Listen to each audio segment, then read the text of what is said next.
It happened on the first of the month, the same date her Social Security payment had landed, without fail, for 14 straight years. A woman in Arizona sat down at her kitchen table, pulled up her banking app, and watched the balance that was supposed to update just sit there. No text, no letter in the mailbox, no warning call from anyone, just a blank space where her federal payment should have been. She hadn't broken a single rule. She hadn't missed a form or ignored a notice. The only thing she'd missed was one quiet adjustment to how Social Security moves money into your account in 2026. The kind of change that never leads the evening news, but still manages to empty out someone's kitchen table morning before they even know it happened. Stick with me, because Social Security has rewritten 3 separate rules about how your payment actually reaches your bank account. Handle each one correctly and your check stays safe. Miss any one of them and you could be the next person staring at an empty balance on payment day. By the end of this video, you'll know precisely what shifted, why so many retirees are getting blindsided, and the exact moves that keep your money arriving on time and in the right hands. Stay with me whether you started drawing benefits last year or 2 decades ago, whether your monthly check is $1,200 or $3,000, because odds are good that at least one of these 3 changes touches you or someone in your family directly. And ironically, it's usually the one you assume doesn't apply to me that ends up mattering most. One quick ask before we dig in. It genuinely helps this reach more retirees who need to hear it. Tap like and subscribe so the next warning finds you in time. Here's the preview of all 3, and then we'll go deep on each one. Change number 1 touches the payment itself. The paper check is officially retired, and if the banking details on file are even slightly outdated, your payment simply has nowhere to go. Change number 2 touches how fast an update to your bank account gets approved. What used to take weeks now takes about a single day. That speed cuts both ways. Wonderful for you, and just as useful to a scammer. Change number 3 touches how you get into your own account in the first place. There's a new identity wall in front of your Social Security login, and if you haven't crossed it yet, the day something actually goes wrong is the worst possible day to find that out. Your deposit, your approval process, your account access. Let's break down all 3. Change 1. The paper check is gone for good. This is the change that sounds the most boring and does the most damage if it catches you off guard. For generations, the government's process never changed. Print a check, seal an envelope, drop it in the mail. That era is officially closed. Under Executive Order 14,247, signed by the President in March 2025, federal agencies were directed to phase out paper check disbursements. The Treasury Department stopped issuing most new paper checks for federal benefit payments as of September 30th, 2025, and Social Security has confirmed it is completing the full switch to electronic-only payments in 2026. So if you're one of the small number of people still receiving a paper check, this is the year that pipeline closes for good. Why the urgency? Because the numbers aren't close. The U.S. Treasury's own fiscal service has stated that a paper check is more than 16 times more likely to be lost, stolen, altered, or delayed compared to an electronic payment. 16 times isn't a rounding error. It's the entire justification for retiring paper checks altogether. Here's where it turns from a policy detail into a personal crisis. Picture a retiree. Call her Linda, 68 years old. She got the same check mailed to the same address for years, eventually switched to direct deposit, and then never thought about her banking details again. Fair enough, most of us wouldn't either. Then her bank got absorbed in a merger. Her old account number quietly stopped existing, and the routing information Social Security still had on file pointed to a dead end. Linda didn't do anything careless. She didn't ignore a warning letter. But on payment day, there was no account left to receive the deposit. And there's no backup paper check riding in on the mail truck to save her, because that safety net is gone. That's exactly the trap. It doesn't punish people who did something wrong. It punishes people who did nothing at all, who reasonably assumed the account they set up years ago was still active. So here's step 1 for everyone watching. Log into your account and confirm that the bank account Social Security has on file is the one you're actually using today.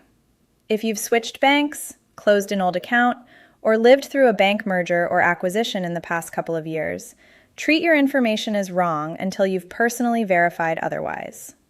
Change 2. Approvals that used to take a month now take about a day. This next one is the one I need you to actually slow down for, because it works in two directions at once. Previously, updating the bank account tied to your benefit payment could take up to 30 days to fully process. As of March 2025, the Social Security Administration announced it now routes new banking information through a Treasury-run verification system that checks the destination account almost instantly, with most legitimate changes clearing in as little as one business day. On its face, that's a win. Fewer delays, faster fixes when something needs correcting. But think about it the way an attorney has to. If a legitimate update can go through in a single day, a fraudulent one can move at that same speed. The old 30-day waiting period was slow and mildly annoying, but it also functioned as a built-in buffer, a window where a suspicious or unauthorized change had time to get flagged before any money actually moved. That buffer has shrunk from roughly a month down to about 24 hours. So here's the rule that hasn't changed. It's just become far more urgent to follow. Social Security verifies identity-sensitive changes through official mail correspondence. They do not initiate phone calls asking you to confirm your routing number. They do not text you. They do not email you requesting account details to protect your payment. Any outreach like that is not coming from the agency. It's coming from someone trying to exploit the very system built to protect you. Federal investigators who track this fraud describe it as a predictable four-step pattern. And once you've heard it, you'll recognize it instantly. Step 1. The caller claims to represent Social Security or a related federal office. Step 2. They manufacture a problem. Your benefits are suspended. Your account has been flagged. There's an urgent review underway. Step 3. They apply pressure with an artificial deadline, usually 24 to 48 hours, insisting you act immediately or lose your payment. Step 4. The actual ask, your account number, your Social Security number, or a one-time verification code. If a call ever follows that pattern, hang up. Then, if you want to check whether anything is actually wrong, call Social Security back using a number you already have on file, never one the caller gave you. Change 3. There's now an identity wall in front of your own account. This is the change almost nobody's talking about, and it's the one that quietly traps people who assume their old login still works. For years, you logged into your Social Security account with a username and password you probably set up a long time ago and never revisited. As part of the same March 2025 security overhaul, the agency began requiring stronger identity verification for online accounts, meaning access now runs through one of two approved identity verification systems, login.gov or id.me. If you haven't made that switch, your old credentials no longer work for signing in or changing your direct deposit information online. Here's the real danger in that. The day you most need fast access to your account, because a payment is late or something looks off, and every hour counts, is the worst possible day to discover you're locked out and have to complete a brand new identity verification process from a standing start. So don't wait for the emergency to hit. Set up your login.gov or id.me verification now, while nothing is wrong and you have time to do it calmly. That way, if you ever do need to move fast, the door is already open. And if managing that online feels overwhelming, you can complete identity verification in person at a local Social Security office. But again, get it done ahead of time, not while you're already in crisis mode. Your 5-step protocol.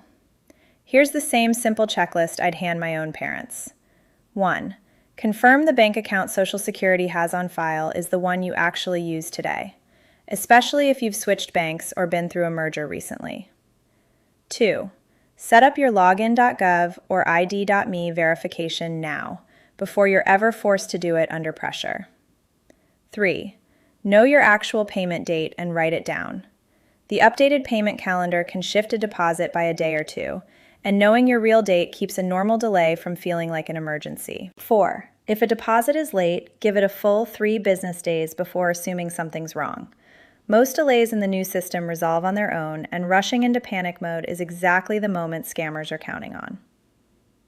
5. If you ever need to call Social Security, use only a number printed on an official document you already have in hand. Never a number a caller gives you over the phone, and never one pulled from a random search result, since spoofed listings do exist. One more habit worth building. If you have a spouse, an adult child, or a trusted friend who helps manage your finances, tell them which bank your payment goes to, and agree in advance that if either of you gets a call claiming to be from Social Security, you talk to each other first before doing anything. That single agreement closes the door on the most common version of this scam before it ever gets started. Here's the truth underneath all three of these changes. The paper safety net is gone, your money now moves faster than it ever has, and the system is quietly counting on you to stay one step ahead of it. The retiree who checks their account on payment day and doesn't see the deposit yet isn't panicking, because she already knows what changed, how long to wait, and exactly what to do if something feels off.